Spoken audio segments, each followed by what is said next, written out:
Kia ora, my name is Lockie Patterson. Now, New Zealand in the 19th century did not live in isolation. Indeed, the New Zealand colony existed because people and goods were able to move freely between Britain and its empire and the rest of the world. But it wasn't just people and things on the move. Ideas too in the 19th century, including discourses on race, circulated broadly around the British Empire. Now, scholars have covered reasonably well the development and exchange of intellectual ideas about race that travelled along what Tony Ballantyne calls the webs of empire to its various colonial nodes. Less work has been done on the uncultivated, less intellectual, more visceral understandings of race that were also transported around the globe. This paper investigates how imported popular racist texts, especially around slavery, including so-called humour, permeated New Zealand's colonial press through the 19th and early 20th centuries. Now, new technologies allow us to ask and answer new questions.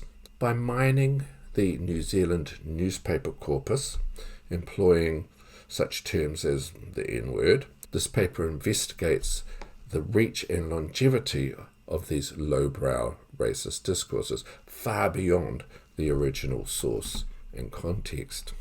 But also, how did this discourse impact on Māori, who existed as a substantial non-white other to the dominant Pākehā colonial mainstream? This paper explores why, despite conspicuous racism in New Zealand, the application of these imported racist epithets to Māori was generally received pretty poorly. Most countries like to think they are special or different in some way, and New Zealand is no exception. And one of the supposed differences was around race relations. In 1971, Keith Sinclair, often referred to as the father of New Zealand's nationalist history, published a paper in which he sought to explain what he saw as New Zealand's preeminent position in terms of racial harmony. Sinclair took this assumption to be granted, basing it on a number of historical factors. In particular, until World War II, Māori and Pākehā lived separately. Māori were of sufficient numbers not to be ignored, but posed no real threat to Pākehā. Sexual rivalry or fear did not exist, says Sinclair, and Māori intermarried into the Pākehā population. And when warfare did erupt, especially in the 1860s, the British recognised and respected Māori military prowess. When the opportunity presented itself, Māori also sought to adapt to a changing world in order to better themselves. And then Pākehā believed they were of a superior British stock, living in a perfect physical environment. So, not unnaturally, they considered their natives, Māori, to be superior to all other natives in the world. However, Sinclair does not suggest that Pākehā settlers were intrinsically different to settlers in other colonies. Indeed, his article does point to early racism. Rather, Sinclair stresses timing. New Zealand was first settled when the British humanitarian imperial ideology was at its height. Slavery had already been abolished within the empire in 1833, before formal colonisation began. The Aborigines Protection Society in London was very influential, and the British government did not want a repeat of what had happened in Australia and North America. Notwithstanding the truth of some of these ideas, I doubt any historians would be prepared to make these sorts of arguments today that Sinclair had made. Now, Māori in theory gained the same rights as Englishmen when they signed the Treaty of Waitangi in 1840. While humanitarian ideas did hold sway initially within the first 20 years, colonists gained effective control and were more concerned about their own destiny than Māori rights. Colonialism for Māori meant cultural assimilation, loss of land, economic and political marginalisation. a history that has parallels in other colonies and one that still has repercussions in New Zealand to the present. However, Pākehā attitudes to Māori have often been contradictory. Despite their treatment of Māori, it's not difficult to find 19th and early 20th century accounts extolling Māori in comparison with other indigenous or coloured peoples as befitting a colony with a perfect environment and colonists of the best stock. Sinclair's rather smug article reflected commonly held Pākehā beliefs of his time, beliefs that I grew up with in the 1960s, and which, to a certain extent, still linger a bit to this day. Now, Miles Fairbairn, he's the anti-nationalist to Sinclair's national historiography, also suggests that timing had some impact on New Zealand's makeup, in that certain historically specific ideas were introduced while others were missing. He says, it is for this reason New Zealand did not have a slavery heritage, unlike the USA. Indeed, Fairbairn argues against New Zealand cultural exceptionalism. Given its short history and small population, its intellectual and cultural foundations were always dominated by Britain, Australia, and the USA. Other historians have also noted this. For example, Tony Ballantyne, who discusses the profoundly mobile character of racial knowledge in discourses about cultural difference within the British Empire, and notes that a larger system of mobility and exchange existed where ideas and ideologies circulated broadly. Ballantyne's focus when he suggested this was Aryanism, which was discussed and debated by the intellectual elite in Britain and its colonies, and then disseminated to the educated and cultivated public of New Zealand. But what about lowbrow culture? This presentation discusses how the less sophisticated discourses around race were presented to the New Zealand masses, largely through newspaper snippets. Now, modern digitisation of newspaper texts allows us to search for racial terms and identify and even track to a certain extent their circulation. A large corpus of New Zealand papers is now online, and I started searching, looking first for instances of the N-word.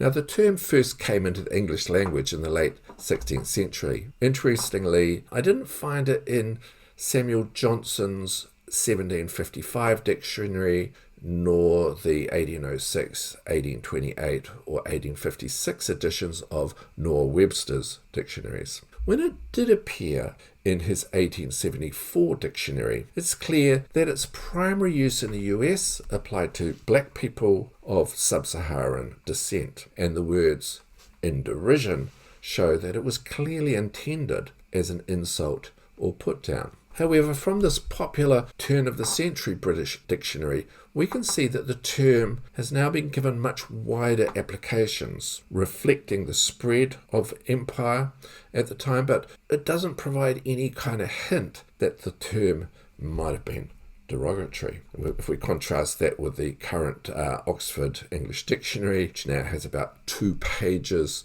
devoted to the word, but it emphasises that the word is now extremely offensive. It should also be noted that there have never been many people of African descent in New Zealand, from the US or from former British slave colonies, Africa or elsewhere, before or now. For example, in 1916, the New Zealand population was around 1 million people, of whom 3,204 were deemed as race aliens. Only 95 of these were counted as Negroes, either full blood or half caste, most of whom were men. Now, newspaper searches are a blunt instrument, but we find at Papers Pass, which is New Zealand's online newspaper corpus, currently over 250,000 hits in articles or advertisements where the N-word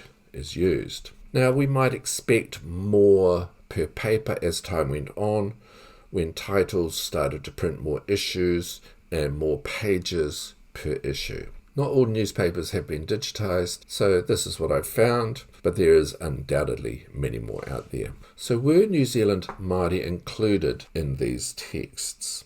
Certainly we can find some examples of Pākehā casually referring to Māori with the N-word, or commentators noting that it happened, particularly in the 1860s, which was a time of war. It can also be found in some internal government documents, that is, letters and memos between officials. Māori certainly understood the term and took great umbrage at it. However, whatever the use informally or on the colonial street, N-word references to Māori were generally rare in newspaper texts. The word, nevertheless, occurred consistently in the articles of the digitised newspapers in New Zealand. But why such a high frequency in advertising in the 1910s, 20s and 30s? So in the 19th century, the word was most likely used to advertise minstrel bands, which was a popular entertainment well into the 20th century, and related sheet music sold in shops. Less commonly, it might relate to certain tobacco products. It was in the 20th century that it was used to describe a dark brown colour, which explains the upswing in occurrences in advertising. This appears in New Zealand newspapers from 1914, which was also about the first recorded usage identified in Britain by the OED. Now, this colour term was used extensively in describing fabrics between the world wars. But I also recall its use as a colour term in the 1960s when I was growing up as a child. Now, British attitudes to slavery and race were varied and complex. Britain had abolished slavery in its own empire in 1833 and was active in suppressing the transatlantic trade.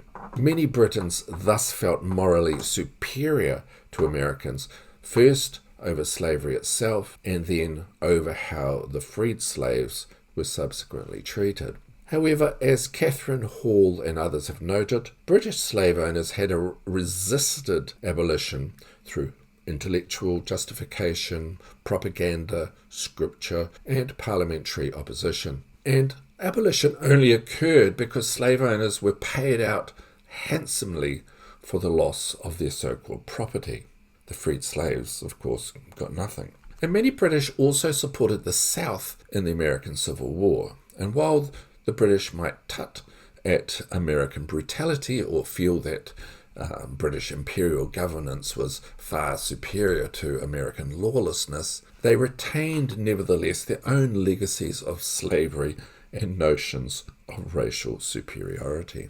So what about newspapers? Newspapers also had to fill their pages with material that subscribers might want to read. As Bob Nicholson's research shows, British newspapers enlivened their pages by cutting and pasting news and a wide range of snippets from American publications. These, Nicholson suggests, were the leading agents of transatlantic cultural transfer before Hollywood films.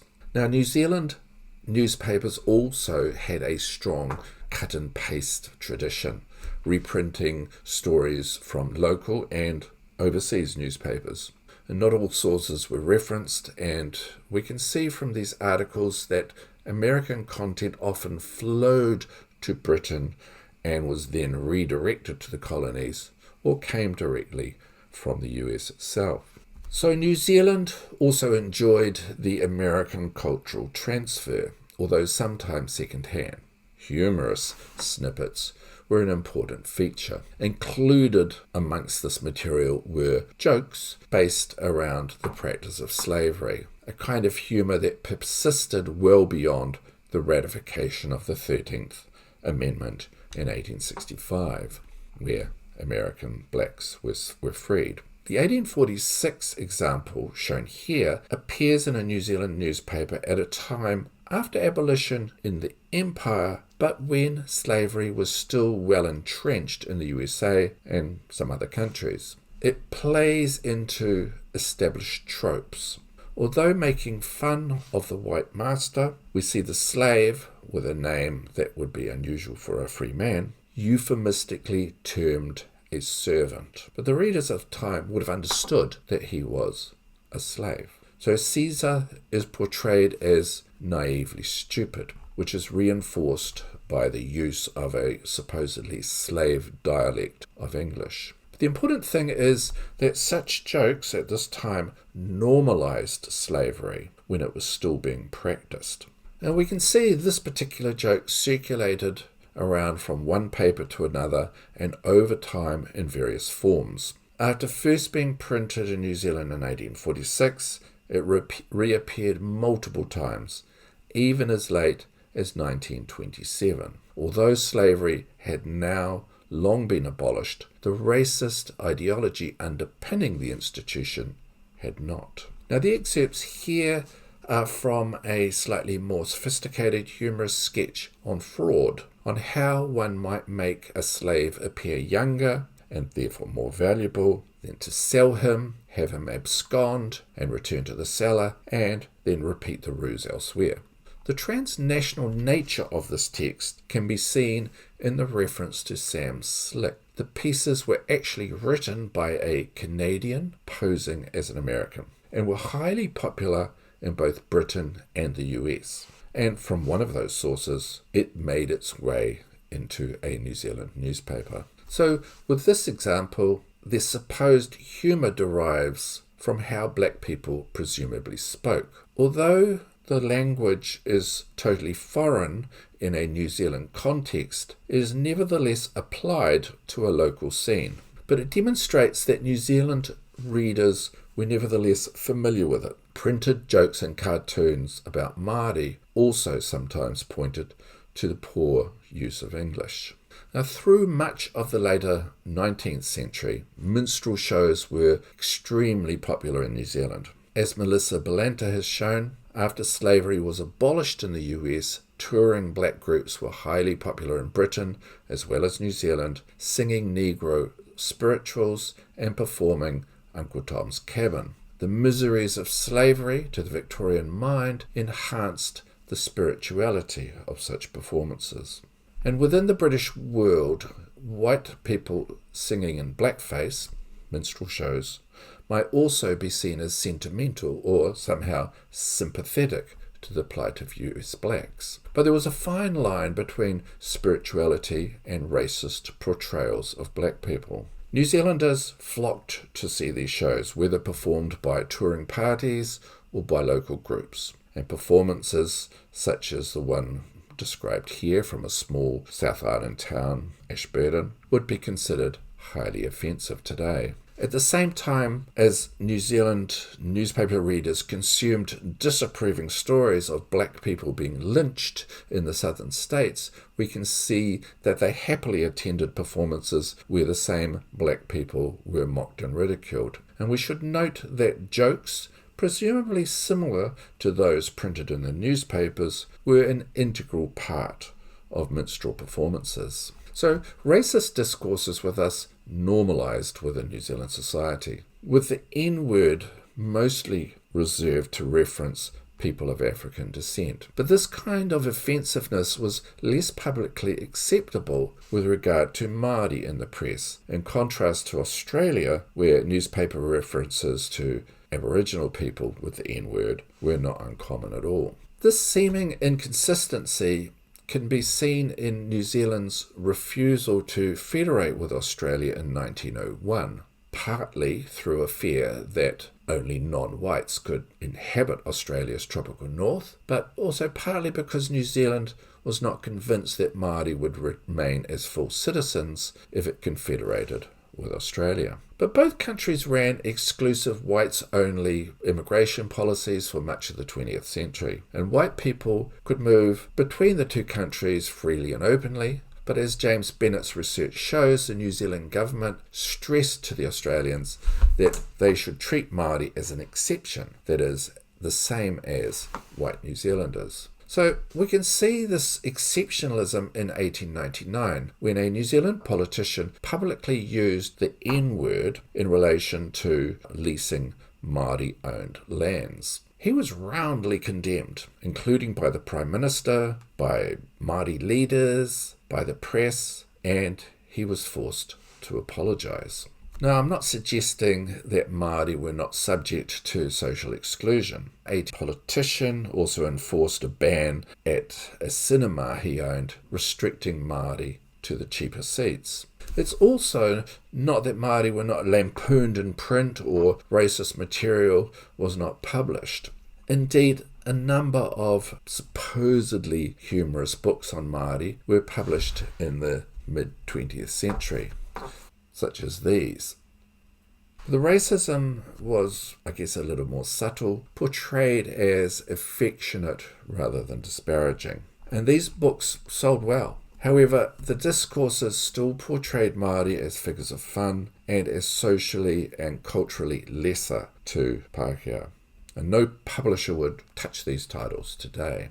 So in conclusion, New Zealand's attitudes to race operated through forms of cognitive dissonance. As we saw in Keith Sinclair's article, New Zealanders were often rather smug about their race relations in comparison with other English-speaking settlements. In particular, Pākehā held their indigenous population up as natives superior to any others in the world, and themselves more enlightened than Australians, Americans, or white South Africans. However, this ideology existed alongside a blindness to having robbed Māori of their lands, marginalised them economically and politically, and having attempted to destroy their culture. Now, as replanted Britons of the South Seas, Pākehā imbibed notions of British superiority in all regards. Along with people and goods, information, culture and ideas also moved along the webs of empire,